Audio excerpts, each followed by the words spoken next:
Білім мен білік, парасат пен пайым, әбжілдік һәм қырағылық. Бұл басшылық, оның ішінде мемлекеттік қызметке қажетті қасиеттер.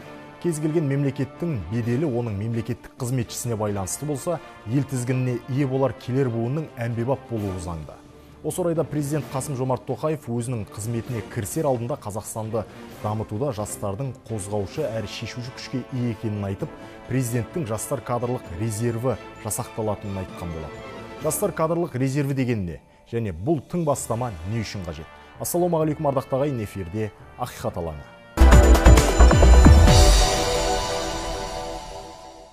Алдымен бүгінгі студиямыздың қонақтарымен таныс болыңыздар. Алмасбек Есмаханов, қалалық кәсіпкерлік, өнеркәсіп және туризм бөлімінің басшысы. Шернияз Жалғасбекұлы, Жалын пікірсайыс орталығының төрағасы. Еркебұлан Сарымбетов, облыстық мемлекеттік қызмет істері департаментінің басқарма басшысы, сондай-ақ Жандос Тұсмағамбетов, Ақмешіт адалдық алаңы жобалық кеңсесінің жетекшісі. Студиямызға қош келдіңіздер. Жалпы мынау президенттің пәрменімен қазір елімізде жастар кадрлық резервіне іріктеу кезеңі жүріп жатыр. Ереке, енді бірінші сауал өзіңізден бастағым келіп отыр. Жалпы жастар кадрлық резерві деген не? Және де бұл жобаның негізгі мақсаты қандай арқылы? Жалпы айтатын болсақ, еліміздің президенті Қасым-Жомарт Кемелұлы өзінің сайлауалды бағдарламасында да бұл идеяны алға тартқан болатын. Жоғары мемлекеттік және саяси лауазымдар, басқарушылық лауазымдарға барынша даярланған, іскер, қазіргі заманауи трендтерге сай келетін, дер кезінде тиімді шешім қабылдай білетін жас азаматтарды іріктеп, жоғары лауазымдарға әлеуметтік саты құру жолын идеясын алға қойған болатын. Осы ретте біздің агенттікпен және Қазақстан Республикасы президент жанындағы мемлекет басқару академиясымен қазіргі таңда осы іріктеу жұмыстары жүргізіліп жатыр.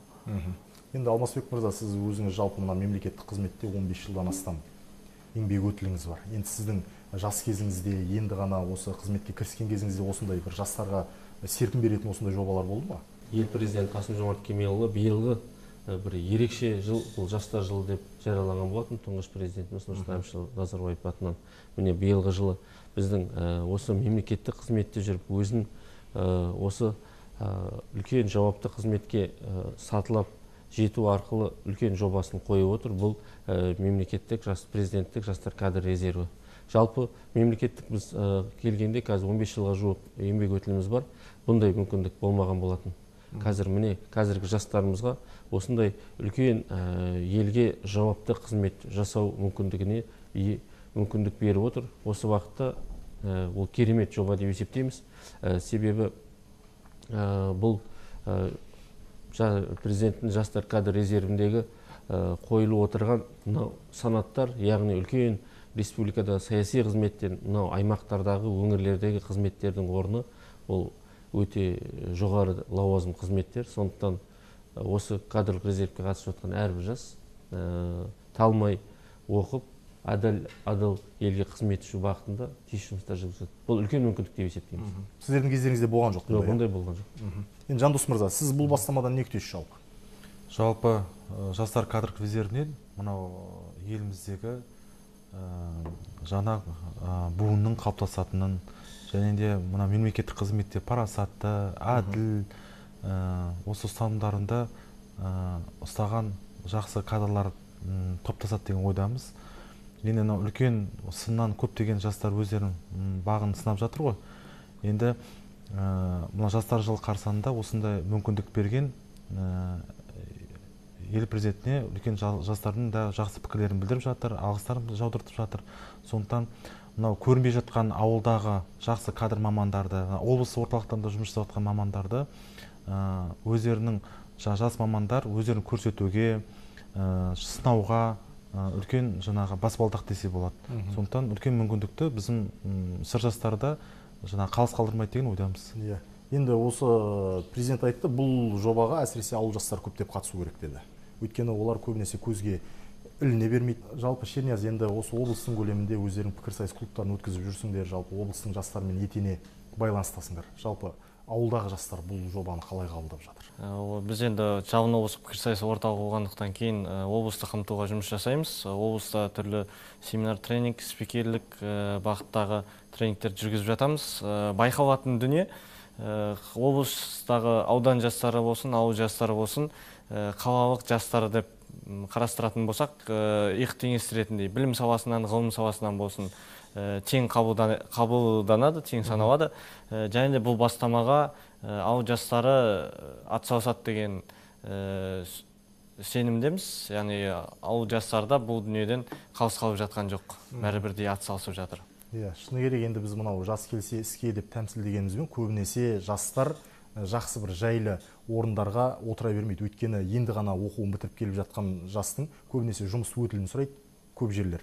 Енді мына болашақ бағдарламасымен бітіріп келіп жатқандардың өзі кейбір мекемелердің табалдырығын тоздырып жүргенін көзіміз көріп жүр. Ал енді бұл жобаға іріктеу қалай жүргізіледі? Кімдер қатысады бұл жобаға?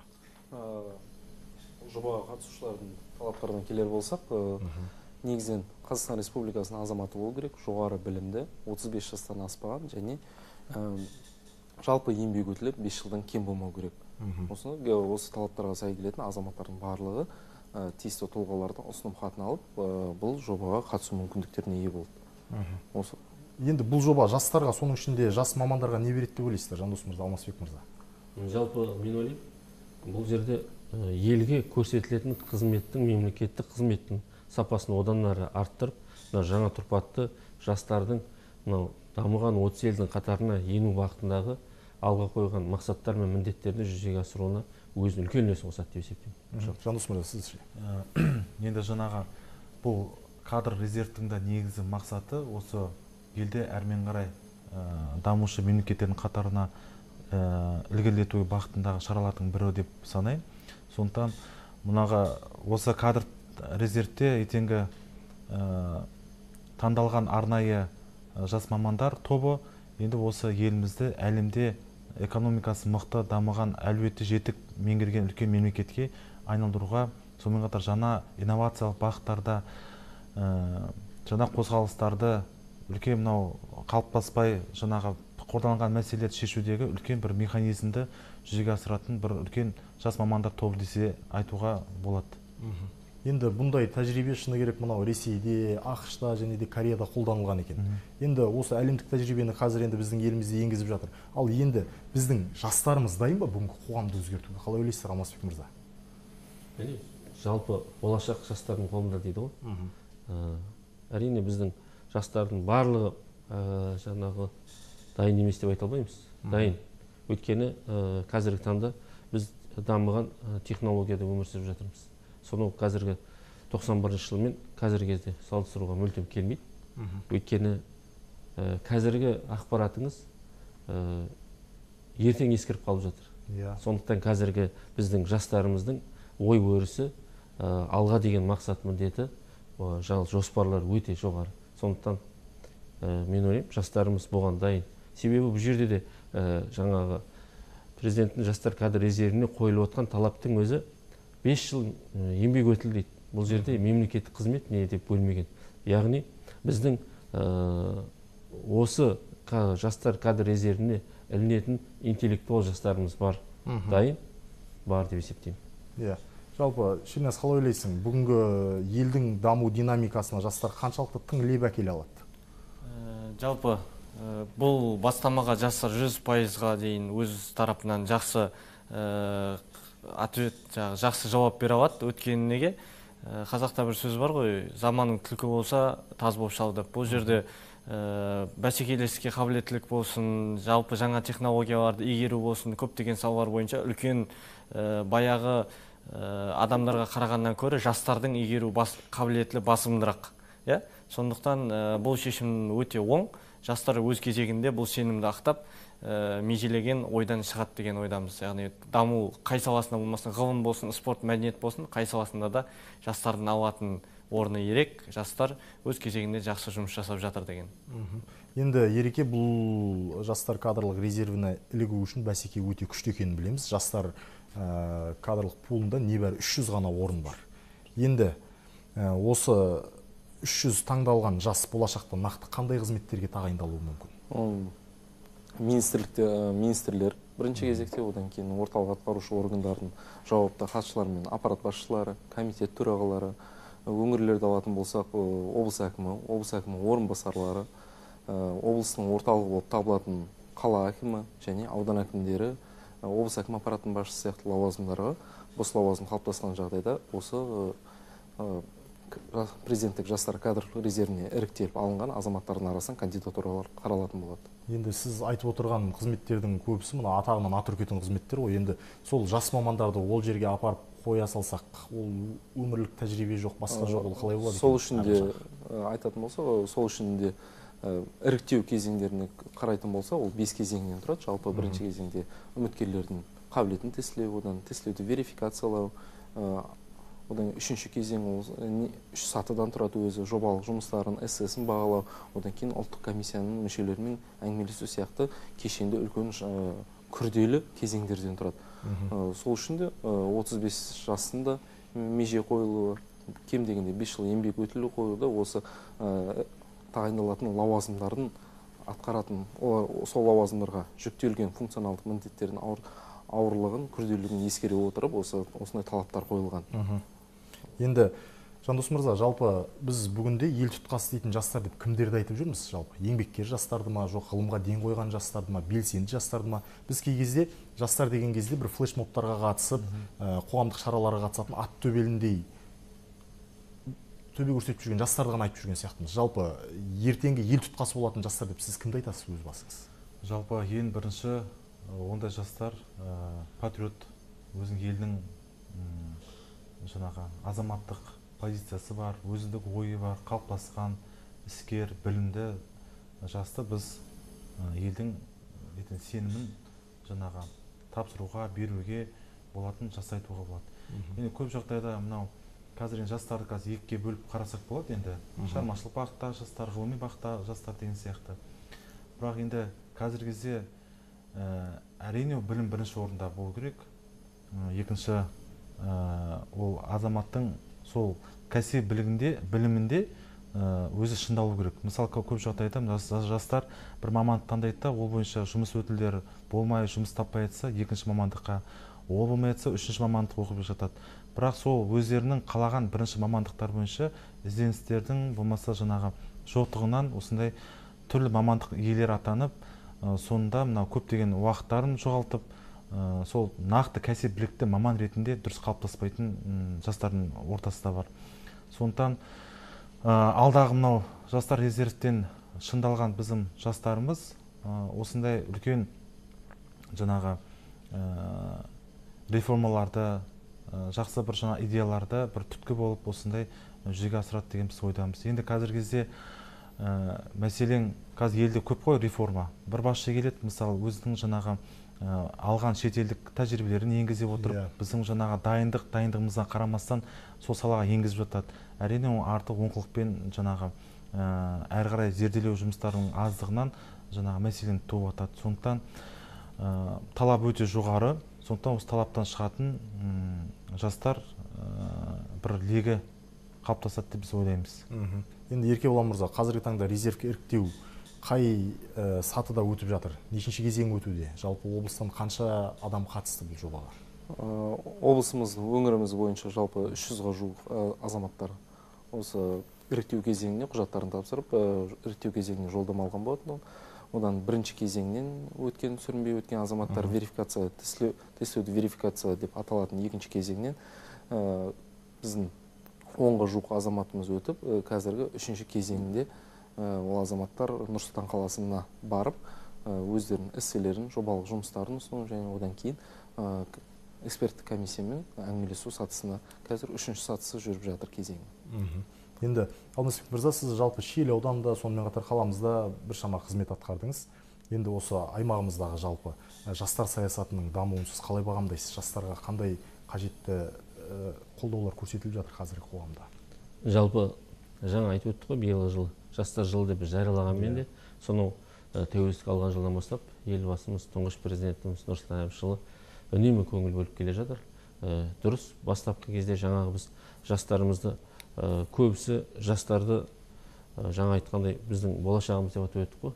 Жастарға қатты көңіл бөлу қажет. Бұл қоғам, бұл біздің болашағымыз. Ертеңгі дүние жүзіндегі алпауыт мемлекеттермен иық тіресе өзімізді көрсете алатын буын дейміз. Сондықтан жастардың мына үлкен аға буын, орта буындар кәсіби бағыт бағдарын беріп отыруымыз қажет. Отан сүйгіштікке тәрбиелеуіміз қажет. Және осы саналы, сапалы білім, саналы тәрбие алуына біз жауаптымыз қазіргі буын. Осы бағыттағы жұмыстарды, қоғамдағы жұмыстарды және отанға деген сүйіспеншілікті және мынау тал бесіктен жер бесікке дейінгі білім алып, оның жаңағы ескірген стереотиптерді былай ысырып, жаңа буынның жаңағы қалай даму бағытына қарай біз қолға алуымыз қажет. Енді дұрыс, қазақтың өзіміздің әр мемлекеттің өзінің даму бағыты бар. Соған сәйкес өзінің ішкі салт дәстүріне, әдет ғұрпына қарай біздің ұстанымыз бар ғой. Әр елдің дүние жүзінде 200-ден аса мемлекет болса, соның ішінде біздің қазақ елінің алатын мемлекеттердің үлгілері көп. Басқа мемлекеттердің бізден алатын үлгілері көп. Мысалға, тәрбие бағытында.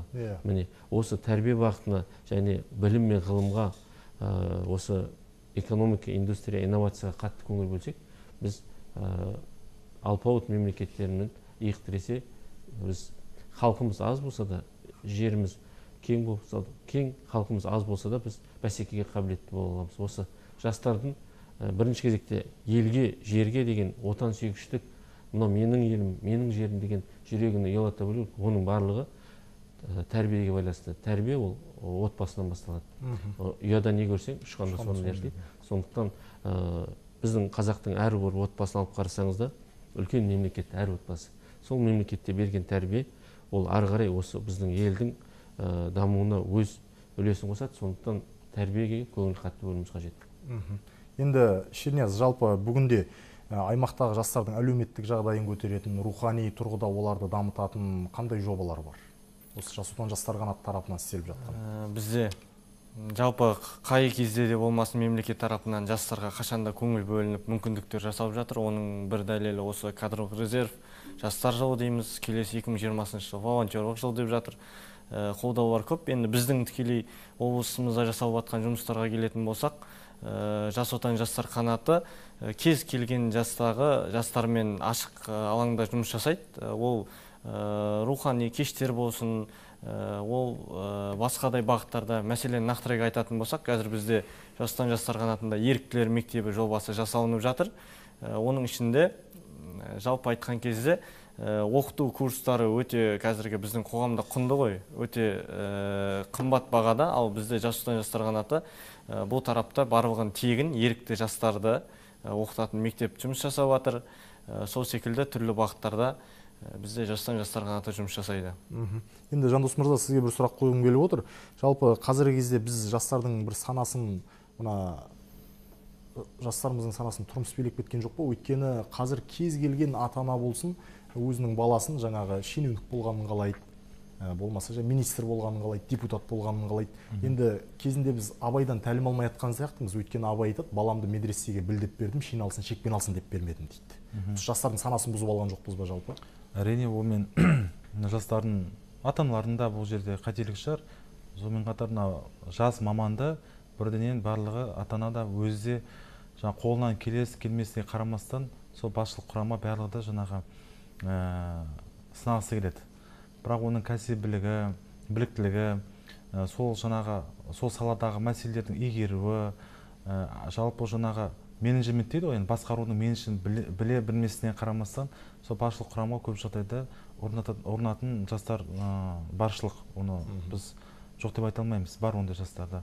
Сондықтан өзінің жаңағы деңгейімен, өзінің жаңағы сатысымен сол салады меңгеріп, мысалы мемлекет қызметте жетекші маманнан бастаса, одан кейін бас маман, сектор меңгерушісі деген сияқты, одан кейін жаңағы орынбасары, сол ары қарай сол басшылық құрамда кезең-кезеңмен сол сатымен өскен жас сол салада жақсы меңгеріп, сол менеджмент, сол басқарудың қыр-сырын меңгергеннен кейін ары қарай сол жаңағы кез келген сол саладағы мәселелерді үлкен шешуші новатор болады деп айтуға болады.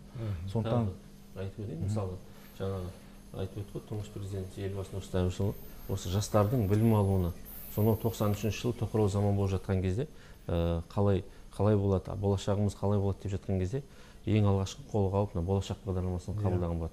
Соның өзінен бізде қазіргі таңда осы ілім білімде, ғылымда, экономикада, инновацияда жұмыс жасап жатқан азаматтардың бірі. Осы 20 мыңға жуық болашақ бағдарламасымен дүние жүзіндегі барлық біздің мемлекеттерде білім алып келген азаматтарда осы міне үлес қосып жатыр. Мысалы, сонымен қатар тағы айтып өтейін, жаңа Жандос мырза айтып өтті ғой, сатылап өсу. Бұл да өте керемет жоба. Бұл меритократия жүйесі, мемлекеттік қызмет істер агенттігінің осындай жобасы өте керемет. Бұл жастардың жан-жағына алаңдамай жұмыс істейтін адал, әділ, алдыға мақсат, міндетін қоя білетін жастарға деген бұл да болса бір үлкен мемлекеттік сатыда көтерілудің бір белгісі. Сонымен қатар, мысалы, мемлекеттік қызметте жүріп, арнайы президент жанында мемлекет басқару академиясы бар. Мысалы, мемлекеттік қызметкерлер өте керемет. Мысалға, өзінің алдына жоспарын қойып, жаңағы жас президенттің жас кадрлар резервіндегі қойылған үлкен мемлекеттің лауазымды тұлғаларының қол жетудің бірден бір, бұл да бір тетігі. Мысалға, академияны бітірген азаматтарға, мысалға, жаңағы мүмкіндік бар. Мен де осы Қазақстан Республикасының президент жанында мемлекеттік басқару академиясының мемлекеттік саясаттың ұлттық мектебін бітірген, саясаттану ғылымдарының әлеуметтік магистрімін. Мысалға, осы мемлекеттің қолдауының арқасында біз де жас болдық. Мемлекеттің қолдауының арқасында Америка құрама штатында мысалы тағылымдамада өттік. Қазіргі жастардың түйсігінде қазір мемлекет маған не береді емес, мемлекетке мен не бере аламын деген жүректерінде үлкен сенім бар. Сондықтан міне осы бағытта да біз жастар жаңа білім алуда да үлкен өздерінің үлесін қосып қатыса алады дейсіз. Енді бұл 300 жас ертеңгі күні Қазақстанның саяси элитасын қалыптастырады ғой мәселен. Енді олар мына ұлттық қағидаларымызды, жаңа сіз айтпақшы салт дәстүрлерімізді қаншалықты ескереді екен, ондай бір сол тұстан қауіптенуге бола ма жалпы? Жалпы қарасаңыз, қойылып отқан үлкен жауапты лауазымды қызметтің әрқайсысының өзіне айналысатын саласы бар. Мысалға, министр. Бізде қазір 14 министрлік бар, әрқайсысының өзінің саласы бар. Жаңа біз айтып өткен экономика, қаржы, энергетика, индустрия, инновация, соның ішінде әдет ғұрып, салт дәстүр министрліктер, мысалы, қоғамдық даму министрлігі бар, мәдениет және спорт министрлігі бар, әрқайсысының өзінің жаңағы индикатор бар, мысалы, жоспар бар, міндет бар, мақсат бар, әрине ол үлесін қосады. Жалпы сапалы қызмет алға қойған елбасының мақсат міндетін ауытқымай, бізге тұңғыш президентіміздің салып кеткен жолы бар. Сол бағытта біз дамыған 30 елдің қатарына кіру бағытында бір шешу тетігінің бір кілті деп есептеймін. Жалпы қазақта бір керемет сөз бар, қарағайда 40 бұтақ болғанмен біреу ғана зу таяқ болады, қалғаны сап таяқ пен не таяқ болады деп. Ал мынау жиналып отырған кадр резервтен шығатын 300 жас қаққан қазықша мемлекеттің мүддесіне жұмсалады деп сенім білдіреміз. Жастар сенімнен шығады, бұйырса. Ереке. Жалпы бұл жоба өзім айтып өткенде алдыңғыдай дарынды, білімді, білікті, қазіргі заманғы трендке сай келетін мемлекеттік жүйе, басқару жүйесін жаңа серпін беретін жас азаматтарды осы жүйеге келуіне мол мүмкіндік береді деп сенеміз біз. Жандос мырза. Жалпы бұл кадр резерв корпусында мен өзінің отанына деген құрметін, ана тіліне деген құрметі, бай, елді жаңағы әрқашанда жаңағы мүддесін бірінші қоятын азаматтарды көріміз келеді. Және де өзінің білім мен жігерін бүгін жинақтаған жаңағы тәжірибесін осы салада дамытатын жастардың бір ортасын көріміз келеді. Қадірменді қонақтар, бүгін студиямызға келіп келісті ой кесімді пікір айтқандарыңызға алғысымызды айтамыз. Қашанда жұмыстарыңыз жемісті, кәсіптеріңіз келісті болсын. Аман сау болыңыздар.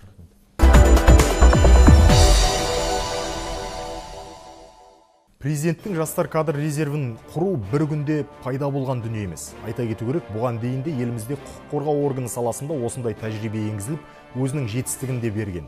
Ендігі кезекте мықты әрі өзгермелі әлемде кез келген жағдайға бейімделуге қабілетті жастар қатарынан әлеуетті кадр жасақтау міндеті тұр. Президенттің игі бастамасы жастарға жол ашуымен қатар еліміздегі кадр саясатында оңтайландыратын ақиқат. Бұл ақиқат алаң. Аман сау болыңыздар.